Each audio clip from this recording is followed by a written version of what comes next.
O Senhor esteja convosco. Ele está no meio de nós. Proclamação do Evangelho de Jesus Cristo segundo João. Glória a vós, Senhor.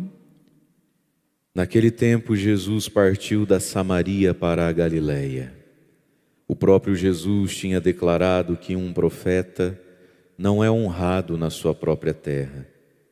Quando então chegou a Galileia, os galileus receberam-no bem, porque tinham visto o que Jesus havia feito em Jerusalém durante a festa, pois também eles tinham ido à festa. Assim Jesus voltou para Caná da Galileia, onde havia transformado a água em vinho. Havia em Cafarnaum um funcionário do rei que tinha um filho doente. Ouviu dizer que Jesus tinha vindo da Judeia para a Galileia. Ele saiu ao seu encontro e pediu-lhe que fosse a Cafarnaum curar seu filho que estava morrendo. Jesus disse-lhe: se não virdes sinais e prodígios, não acreditais. O funcionário do rei disse: Senhor, desce, antes que o meu filho morra. Jesus lhe disse: podes ir, teu filho está vivo. O homem acreditou na palavra de Jesus e foi embora. Enquanto descia para Cafarnaum, seus empregados foram ao seu encontro, dizendo que o seu filho estava vivo. O funcionário perguntou a que horas o menino tinha melhorado. Eles responderam: a febre desapareceu ontem pela 1h. O pai verificou que tinha sido exatamente na mesma hora em que Jesus lhe havia dito: teu filho está vivo. Então ele abraçou a fé, juntamente com toda a sua família. Esse foi o segundo sinal de Jesus, realizou-o quando voltou da Judeia para a Galileia. Palavra da salvação. Glória a vós, Senhor.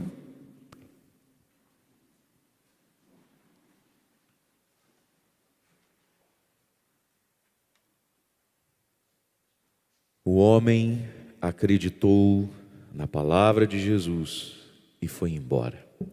Irmãos e irmãs, nesse dia, dentro desse tempo da Quaresma, e também celebrando a nossa novena de São José, nós somos convidados a essa conversão na nossa vida, esse passo na fé, essa maturidade na fé, de acreditar na palavra e ir.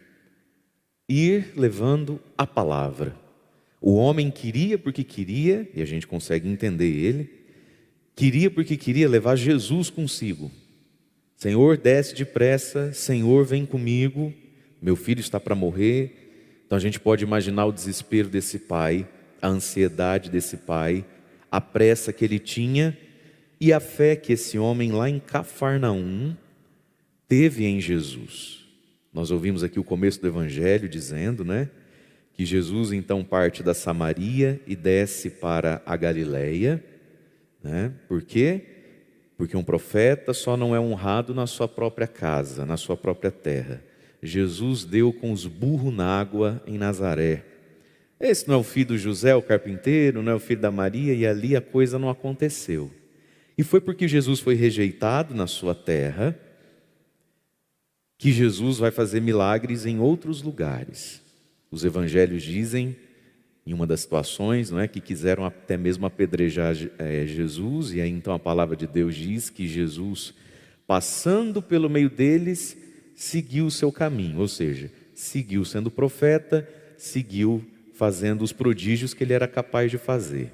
E a sua própria terra ficou sem esse Jesus que cura pela palavra, que cura à distância, que coloca dentro do ser humano como que uma semente poderosa que é a sua palavra. E é por isso então que Jesus está agora lá na Galileia, pertinho de Cafarnaum. Lá em Cafarnaum tem esse funcionário do rei, que tinha um filho doente, e esse homem possivelmente já tinha escutado falar de Jesus e das coisas que Jesus fazia. E ao invés de se perguntar, ou de se bloquear com o fato, mas ele é de Nazaré, como disseram de Jesus, e pode sair coisa boa de Nazaré? Aquilo é o fim do mundo, gente. não é? Ao invés de se bloquear e dizer, mas o pai dele é quem? José da Silva? Não, se ainda fosse esse sobrenome que tem mais consoante que vogal, né? Esse povo que tem muito, mas o carpinteiro? O pai dele é carpinteiro, a mãe dele é dona de casa. Veja, esse homem olhou para Jesus e Jesus somente. E ele tinha uma fé dentro dele que vinha do que ele ouvia falar sobre Jesus. Irmãos e irmãs, a fé se alimenta nos ouvidos. Nós precisamos ouvir sempre e todo dia sobre Jesus.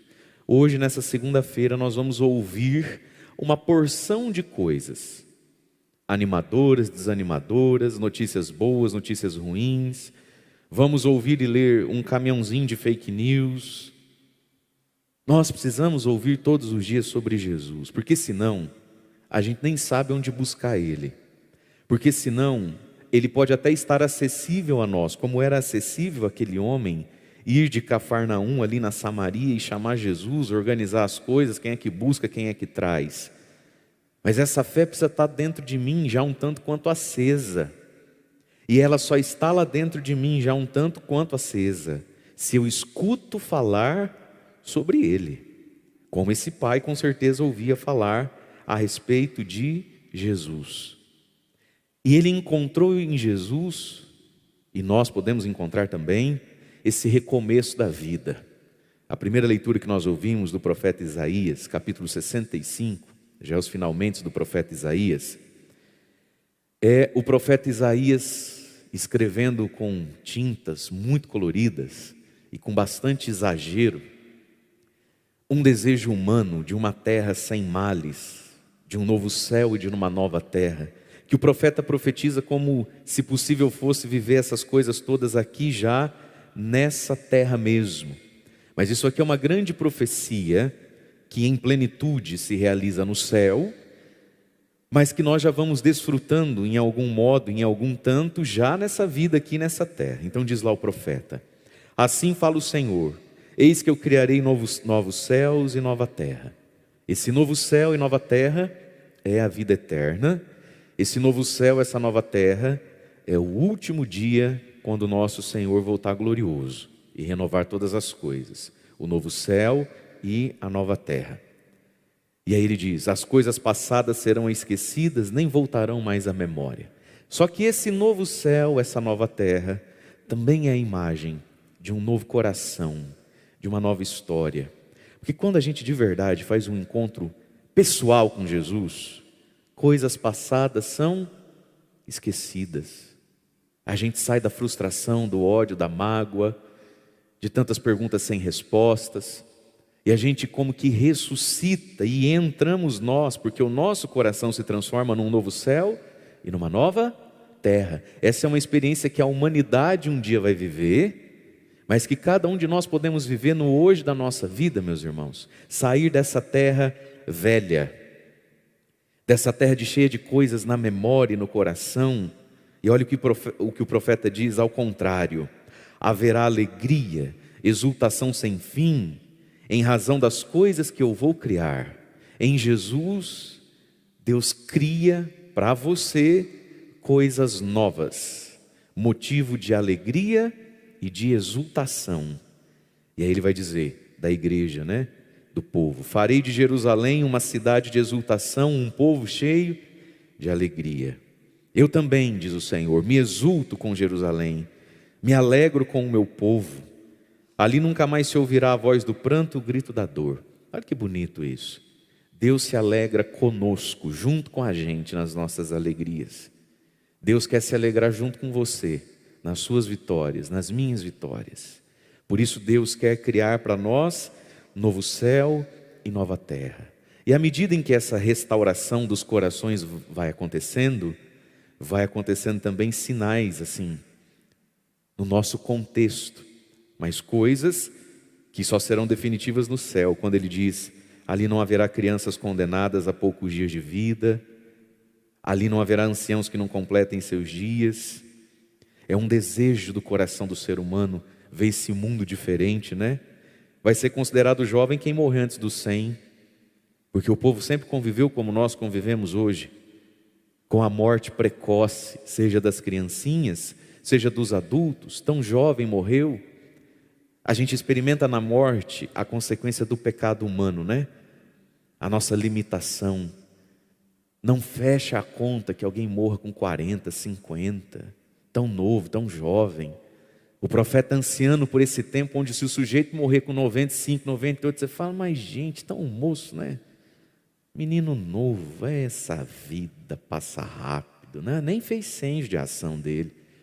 Isso é um desejo humano de uma plenitude que nós só vamos ter no céu, na glória de Deus, mas que começa aqui na nossa vida. E aí ele faz duas promessas, que eram duas imagens muito caras ao coração do povo. Construirão casas para morar, plantarão vinhas para comer dos seus frutos. O povo não tinha casa nem vinha. Vivia na peregrinação, no relento, nas tendas, e dependendo das caridades e das misericórdias dos outros, porque eles mesmos não tinham suas vinhas. Então o Deus que dá estabilidade para a nossa vida. Gente, tem coisa que causa mais insegurança de que você não ter a sua casa e não ter a sua vinha? Quantas pessoas estão precisando lidar com isso? Não tenho casa própria. E essa insegurança, né? O dono da casa chega lá um dia de manhã, você fala, ué, mas eu paguei o aluguel semana passada, o que ele veio fazer? Ele veio pedir a casa.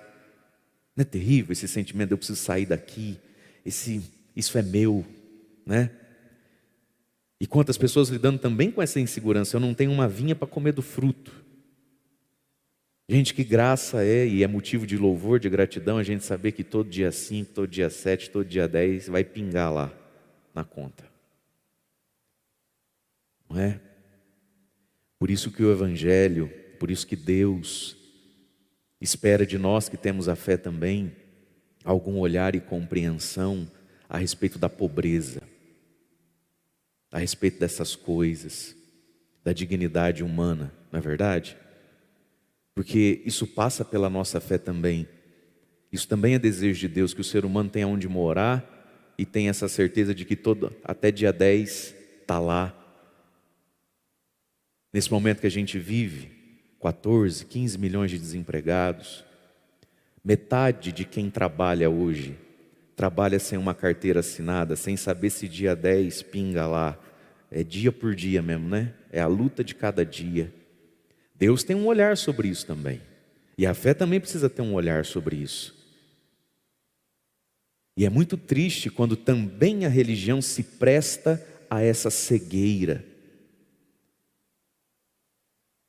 Ontem eu fiquei vendo gente de verde e amarelo em alguns lugares do país. Eu fiquei pensando se aquelas passeatas é em prol do quê? Da gasolina chegar em R$7? Do botijão de gás ir para 120? É em prol do quê? Da vacina? Minha gente, para a pessoa estar de fato vacinada, precisa de 2 doses. Não é isso? Teve um tantico que tomou 1 e um tantico e meio que tomou 2. O Brasil vacinou até o dia de ontem 1,5% dos brasileiros. De cada 100 brasileiros, 1,5 está vacinado. E misturar Jesus, religião, com umas maluquices que não dá para entender, mas já que quer passear na rua, para não falar dessas coisas. É tão triste o que está virando o cristianismo no Brasil. Um bando de desculpa. E eu sei que muita gente aqui e em casa já está não me vendo de roxo, já me vendo de vermelho. Estou nem aí. Se quiser pedir o dinheiro da carteira de volta também, que peça. Não é a paróquia que devolve, não. Eu devolvo do meu bolso. Vá. Tem muito padre que vive na lua, com canal no YouTube também. Não é possível, minha gente, que o nosso cristianismo está virando isso, sabe? Um bando de lunático que fica o dia inteiro caçando coisas. Olha, ontem de novo começou. A gente assim tem que ter misericórdia mesmo. As mensagens que a Rússia, vocês já viram essa quantas vezes? Mas tem gente vendo ontem pela primeira vez. Que a Rússia, pela primeira vez, mas isso a Globo não conta. É a gente que sabe, hein? A Globo não sabe. Fez a autópsia do primeiro corpo com Covid. Abriram o defunto, lá na Rússia. E descobriram, gente, não existe o Covid. Isso é uma nanotecnologia 5G da China, que de um satélite entra. Tudo porque idolatram um homem, não é outra coisa. Tudo porque precisa morrer agarrado num voto. Gente, nós vamos entender que voto não é casamento. Casamento você tem que morrer agarrado. Casamento você tem que passar pano, casamento você tem que justificar, casamento você tem que entender por quê. Casamento é na alegria e na tristeza, na saúde e na doença. Voto é na alegria e na riqueza. Porque se for para a saúde e para a pobreza, desapega e troca. Precisa morrer abraçado. Não é tua esposa, vai? Não é teu marido? E a nossa fé e as nossas palavras sendo usadas para justificar todo tipo de maluquice, todo tipo de insanidade, de mentira. É uma vergonha. É uma vergonha. E quem sustenta tudo isso aí, metade, mas mais da metade, é gente muito de igreja, é gente muito religiosa. Eu não sei, parece que quanto mais reza, mais besta fica, mais lunático fica, porque não tem outra palavra. Acho que foi sábado ou sexta, alguém encaminhou para mim uma fala que teve dentro da UPECAM em Umuarama, entre eles lá, pedindo, não sei se chegou a ser preciso, Deus queira que não. Fulano, fala com fulano, que fala com Beltrano, nós precisamos de um caminhão, desses caminhão frigorífico, esses caminhão climatizado, sei lá como é que fala, que tem geladeira dentro, né, que é gelado dentro, para trazer, porque hoje vai morrer 3, 4, amanhã tem 2 ou 3 que vai, não, o IML não dá conta, não vão ter que colocar dentro dos caminhão. Aí dali vem o outro áudio. Não, ali o pessoal passar na rua e perguntar que esse caminhão está parado o dia inteiro ali na esquina, teria que dar um jeito de fazer ele entrar pelo fundo. Aí o povo vai para a rua, sem máscara, balançando a bandeirinha. Sabe, o conceito de vergonha, de lunático foi atualizado com sucesso. E tem tantas páginas, meus irmãos, tantas páginas na Sagrada Escritura, falando de um Deus que olha e quer dividir o olhar dele a respeito de quem não tem a casa, não tem a vinha, não tem nada. Um dia, se Deus quiser, todos nós vamos morar no céu. E é óbvio que quem sofre com essas coisas tão concretas também precisa se converter, casar na igreja, crismar e confessar para Páscoa. Todo mundo, do mais pobrezinho ao mais rico. Mas não é possível que a gente que tanto reza não consegue ter um olhar empático, solidário, concreto e real com a vida. Me desculpem, fecha parênteses. Mas tudo isso aqui é o grande sonho do profeta, que nós vamos vivendo de algum modo na nossa vida, na nossa história, até que um dia a gente possa viver plenamente. E é tudo isso que Jesus fez por aquele homem, faz por cada um de nós, quando a gente dá um passo no processo da fé, que começa com o quê? Com a necessidade de ver e com a necessidade de tocar. Senhor, vem comigo, Senhor, corre, Senhor, desce depressa. Esse é o primeiro estágio da fé. Uma fé às vezes muito visual, né? Uma fé muito necessária do sensível. E aí então Jesus meio que se lamenta dizendo para o homem, né? E dizendo para quem estava ao redor: se vocês não virem sinais e prodígios, vocês não acreditam. Não acreditam no quê? Não acreditam na palavra, né? Esse São Tomé que está dentro de você e dentro de mim, que a gente precisa dar um jeito de exorcizar esse menino, gente. Está dentro de você, está dentro de mim. Eu só acredito vendo. Se eu não ver, eu não acredito. Esse é um passo dentro da própria fé. Esse homem, ele é uma bênção, ele já tinha fé. Você e eu já temos a fé. Muito melhor do que não ter. Mas esse Tomézão que está dentro de nós, né? Se eu não ver, eu preciso ver. Eu preciso ver, eu preciso tocar. E Jesus diz então para o funcionário do rei: desce, podes ir, teu filho está vivo. E não deu um passo. E aí esse homem precisou acreditar, acho que ele entendeu: eu não posso levar à força o homem, como é que eu vou fazer? Vou sequestrar ele? Ele não vai, mas ele me deu uma palavra, ele me deu uma promessa. Minha gente, na vida, Paulo vai dizer, nós não caminhamos pela visão, mas pela fé, porque aquilo que a gente vê passa e se deteriora. A fé é o fundamento das coisas eternas. Olha que fé extraordinária teve esse pai. em Jesus. Acho que talvez ele pensou, bom, já ouvi falar tanta coisa desse homem, tanta coisa surpreendente, essa vai ser mais uma das coisas surpreendentes que ele vai fazer. Talvez esse homem tinha escutado que ele andou em cima da água, que ele curou 10 leprosos à distância, que ele multiplicou pão no deserto ali 15 dias atrás, que tinha um cego na porta lá do templo, ele curou o cego. Bom, tudo isso é extraordinário, tudo isso não é comum. Vai ver que vai ser mais uma das coisas que vai entrar na lista dele. Isso é bonito quando a gente entende, meus irmãos. Por que brota em você e em mim a fé? Porque a gente escuta coisas da ação divina. Por que quando é a sua vez, a minha vez, a gente quer dizer para o divino como é que ele tem que fazer? Você já reparou que é assim? A gente escuta testemunhos, por exemplo. Tudo coisa feita de um jeito que só Deus faz, que só Deus resolve. Aí isso nos anima. Aí a gente leva aquilo para Jesus. Só que aí a gente quer dizer para Jesus como é que ele tem que fazer aquilo. Tem que deixar Jesus fazer do jeito dele, sua vida, sua história, suas lutas, seus problemas, suas esperanças, as minhas, vão ser mais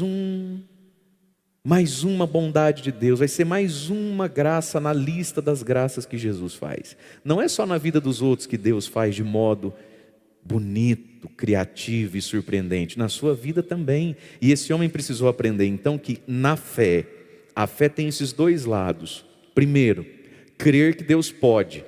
Segundo, crer que Deus faz do jeito que tem que ser feito, não do meu jeito. Às vezes a gente só consegue o primeiro lado da fé. Eu creio que Deus pode, por isso eu peço, mas eu preciso entregar, não só para o poder de Deus, eu preciso entregar para o modo de Deus.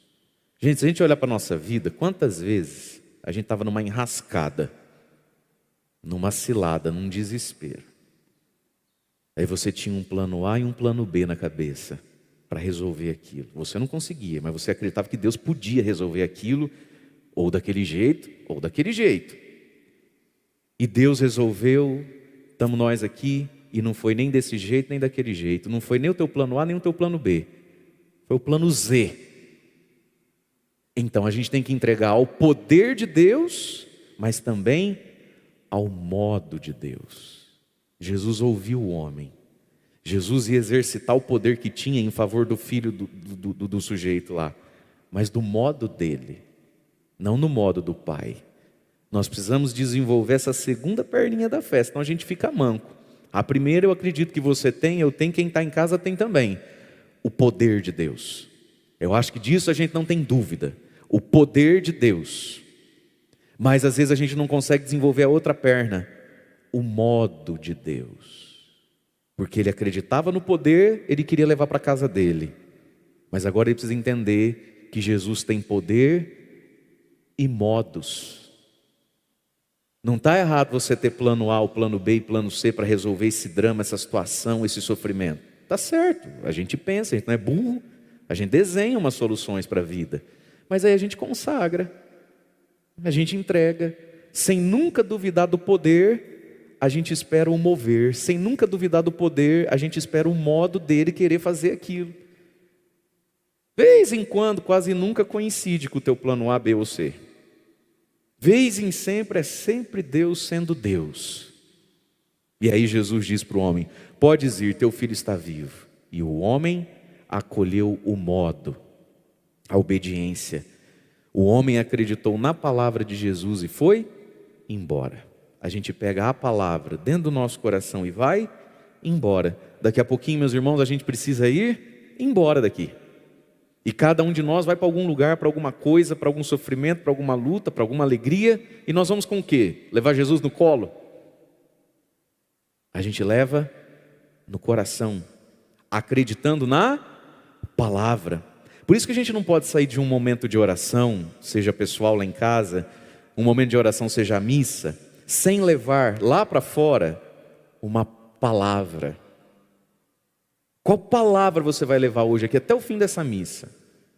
A gente vai ajoelhar, o momento da consagração, tem a comunhão, vamos cantar ainda as músicas tão bonitas, vamos rezar. Qual palavra vai comigo, vai com você do portão para fora, para o dia de hoje? O homem acreditou na palavra e foi embora. Então quem sabe a gente sair daqui levando a palavra: criarei novo céu e nova terra. Quem sabe não tem gente que tem que levar essa palavra para tudo que você vai viver hoje. As coisas passadas serão esquecidas. Haverá alegria sem fim. Construirei uma casa para nela morar. Qual palavra você leva hoje? Meus irmãos, nós precisamos ter promessas dentro de nós. Isso não é autoajuda. Tem nada a ver com autoajuda. Isso é o dom da esperança e da fé. A gente precisa andar com alguma coisa dentro de nós. A gente precisa andar com alguma coisa nos norteando. Senão a gente passa o dia inteiro desesperado. A gente passa a vida inteira precisando de alguma coisa. Acho que foi sexta-feira ou sábado. Eu vi no YouTube uma pessoa muito querida, até querida nossa, de algumas pessoas conhecidas e tudo, conduzindo no YouTube um momento de oração. E aí entre os pedidos de oração que entrando, eu entendo, está tudo certo. Mas eu falei, meu Deus, deve ser desgastante isso. Alguém mandou para essa pessoa um pedido de oração assim, fulano, tira uma palavra para mim, que eu não estou legal hoje. Aí na hora eu falei, Jesus, tem que ter uma paciência, né? Isso deve ser desgastante viver assim. Deve ser desgastante mandar esse tipo de mensagem, como ter que acolher esse tipo de mensagem. Veja, meus irmãos, claro que isso existe. Tirar uma palavra para o dia de hoje, eu não estou bem. Mas não está certo todo dia você precisar de uma palavra, não, você desculpa. Veja, Deus vai dando algumas palavras para você e você caminha com ela muito tempo.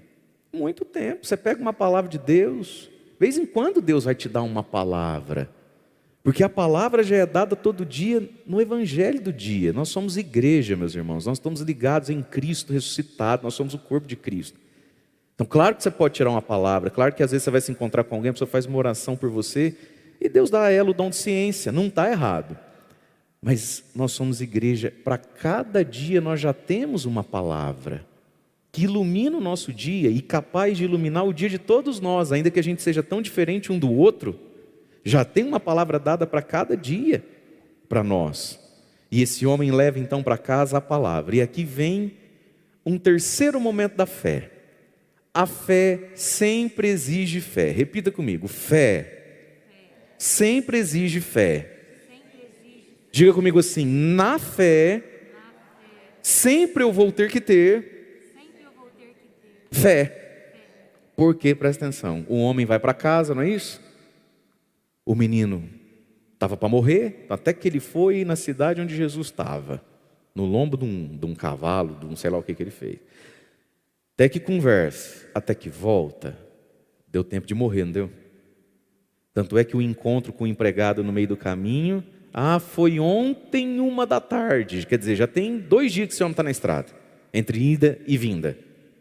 Quando ele está voltando, ele é visitado então, não é isso? O pessoal pega ele no meio do caminho, tudo feliz. Teu filho está vivo, o menino está bem, está vivo. Aí ele diz, ele pergunta, que horas ele ficou bem? Aí eles respondem, a febre desapareceu ontem, era o quê? 1h15, lá pela 13h, o menino, sei lá, sentou, que estava com fome, queria comer, botou a mão na testa, não tinha febre. Ontem, 13h, o pai verificou, diga comigo, verificou. Diga comigo, constatou. O pai verificou que tinha sido exatamente na mesma hora em que Jesus tinha dito, ele está vivo. Olha a pergunta dele, ficou bom que hora? Ontem 1h. Que hora que nós estávamos lá? Não? 1h. 1h, e ele verificou. 2 coisas aqui. Primeiro, a fé é verificável. A fé é constatável. Isso é o bonito da palavra de Deus, minha gente. Você vê que tudo isso aqui, é verificável, bate com a vida, encaixa com as coisas. O evangelho não é coisa solta do que somos. Tem tudo a ver com a gente. E o homem verificou que a palavra de Jesus faz sentido. Verificou. Por isso que a gente precisa ler a palavra de Deus de modo orante. Porque você vai verificando e constatando na vida. Agora, vamos criar uma situação aqui que nem está no texto. Vamos fazer um furdunço. Você conhece gente que nessa mesma situação ia dizer assim, bom, mas era 1h mesmo? Vai que não era 1h. Bom, mas tá, mas espera aí, ele começou a tomar o remédio, que hora?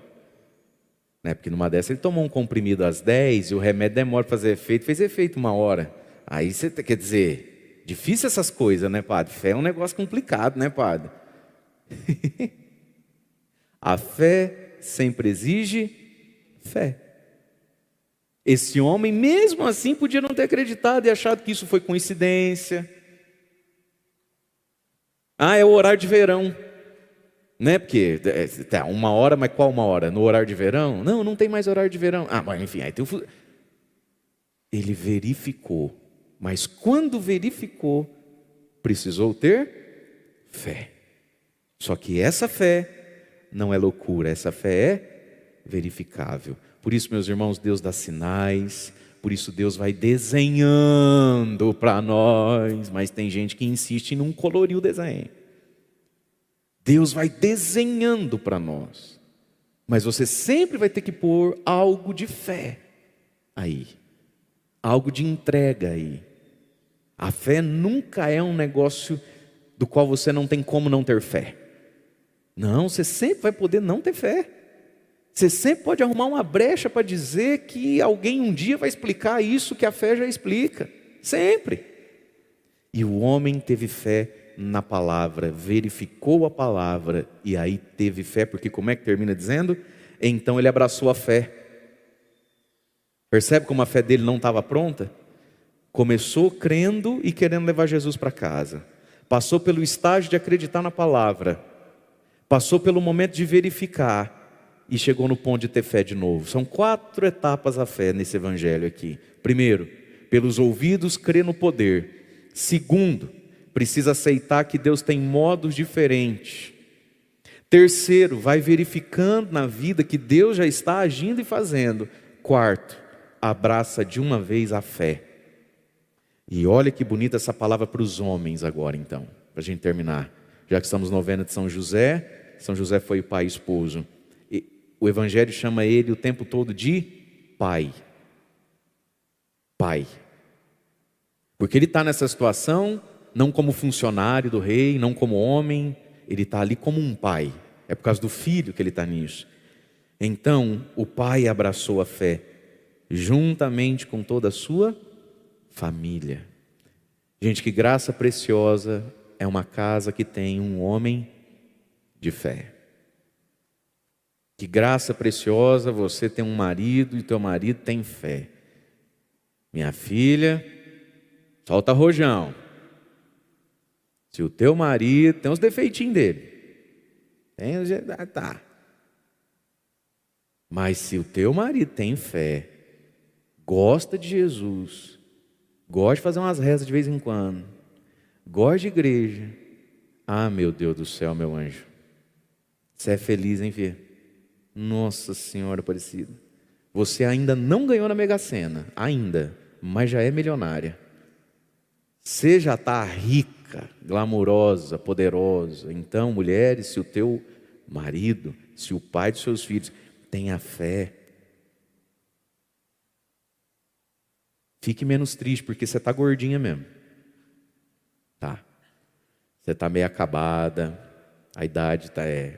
Mas esquece tudo isso, estufa o peito, arruma um sorriso e se sinta abençoado. Hoje, por favor, você mulher que tem um homem em casa que tem fé, não ande, desfile, joga os cabelos e vai. E se alguém te perguntar, nossa menina, você está feliz hoje, o que você tem? O que aconteceu? Eu tenho um homem de fé. Gente, e a família, juntamente com a sua família, abraçou a fé. O homem tem um papel tão fundamental, porque Deus quis as coisas assim, Deus fez assim. Claro que as mulheres têm que ter fé também, né? Sem dúvida. Mas o poder da fé do homem é um negócio um tanto quanto diferente. A fé masculina, ela é um tanto quanto diferente. Ela é a fé que leva as coisas no movimento para frente. Mas eu estou vendo um tanto de mulher baixando a crista agora.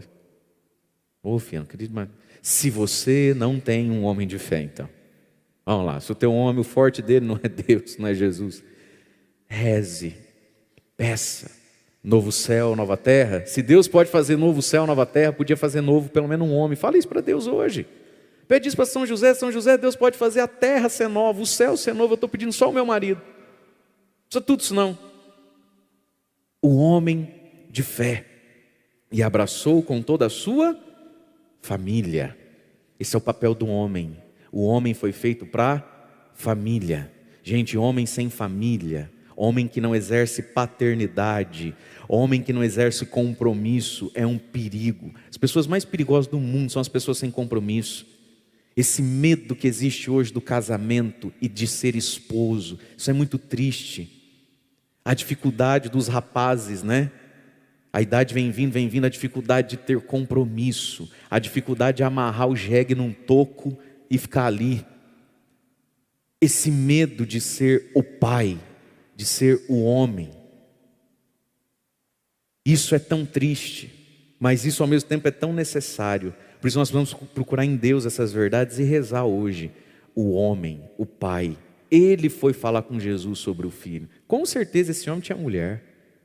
Com certeza ele tinha esposa. Com certeza esse menino tinha madrinha. Com certeza esse menino tinha um monte de mulher na vida dele, que devia estar tudo chorando também, sentida, intercedendo. Mas quem é que foi lá em Jesus resolver a questão? O pai. Por isso o homem precisa exercitar a fé e a oração. Nós somos acostumados, e isso é triste, a ver só as mulheres tendo fé, a ver só as mulheres rezando, a ver só as mulheres indo conversar com o padre sobre o filho, indo conversar com a pedagoga da escola, indo na psicóloga trocar um conselho. A gente vê a mulher. O homem também deve, não só pode, como deve, e parece que tem uma força especial nisso. Como naquele outro evangelho do menino que se tinha os ataques epiléticos, caía no fogo, caía na água, estava quase morrendo. Quem é que vai lá? O pai vai falar com Jesus. Porque, gente, isso não é imposição da sociedade, coisa nenhuma. Isso é da natureza humana. Quando um homem vai conversar o assunto, é outro tipo de conversa, é outro tipo de peso, não é assim? O pai dele veio aqui querer saber. O pai dele veio aqui conversar. É o pai, é um negócio diferente. E isso está em Deus. Por isso a gente tem que pedir a São José, que foi pai, essa graça, desse vigor da fé dentro dos homens. Um homem que caminhou, um homem que passou óleo de peroba na cara, um homem que foi encontrar Jesus noutra cidade, um homem que se move, um homem que busca, um homem que está junto. Como José e Maria, quando perde o menino Jesus, José está junto com Maria, segurando pela mão, andando em Jerusalém, igual dois doidos, mas a mulher dele não está solta, ele está junto. E São José viveu isso. São José acreditou na palavra e foi. José, foge para o Egito. E José, acordando no meio da noite, fez tudo como o anjo tinha dito. José, volta. E José pegou a mãe e o menino. José, não tenhas medo de receber Maria como tua esposa. Aquela barriguinha lá, quem fez foi o Espírito Santo, acolhe ela. E José recebeu Maria como esposa. José é o homem que teve fé na palavra. José é o homem onde Deus mudou e abençoou a vida dele pelos ouvidos. Essa é a nossa oração hoje. Acreditar na palavra e ir. E como José, quando desce para o Egito e fica lá quase 6 anos numa terra estrangeira, esperando uma palavra, mas sustentado em uma palavra que disse, vai para o Egito. E ele espera por uma nova palavra, até que venha a nova palavra, volta do Egito. E o que será que fez São José aguentar o tranco do Egito? Gente, você já parou para pensar isso? São José desceu quase 400 quilômetros para fugir de Herodes, com Maria e um recém-nascido. Chega no Egito, ele não fala egípcio, ele não tem emprego, ele é estrangeiro. Agora você me diga, o que faz? Você é egípcio. O que faz um homem com uma mulher e um bebê de colo, que não sabe falar a nossa língua, está aqui? Ele é bandido? Ele é criminoso, ele está fugido. A gente acha que José e Maria chegou no Egito, todo mundo, ai, que bom que você veio, foi Jesus que te chama. Gente, a gente não tem dificuldade com pessoas que vêm de fora? O que faz esse sujeito sair do Haiti e vir para cá? Assim como o brasileiro que está fora, né? O cara olha e fala, por que ele não está no Brasil? O que ele veio fazer aqui no nosso país? Ele não fala o nosso idioma, ele não conhece ninguém. Esse cara deve ter algum rolo lá. algum enrosco lá. E São José e a Virgem Maria ficaram possivelmente, alguns dizem até 6 anos no Egito. E por 6 anos José dormia, talvez querendo sonhar com o anjo, e não sonhava. E o que foi que deu a ele? Olha, é bonito pensar isso, minha gente, preciso pensar isso. O que será que deu a São José saúde psíquica, emocional, para cada santo dia no Egito? Aquilo deve ter sido tão desafiante. O que será que deu força para José, paz para José? O que será que fez com que São José não surtasse? O que será que fez com que São José tivesse força todo dia de manhã para sair da cama e tentar dar um jeito? A palavra que ele levou dentro dele. A palavra que ele levou dentro dele. E essa palavra Deus quer dar a cada um de nós também, e dá a cada dia.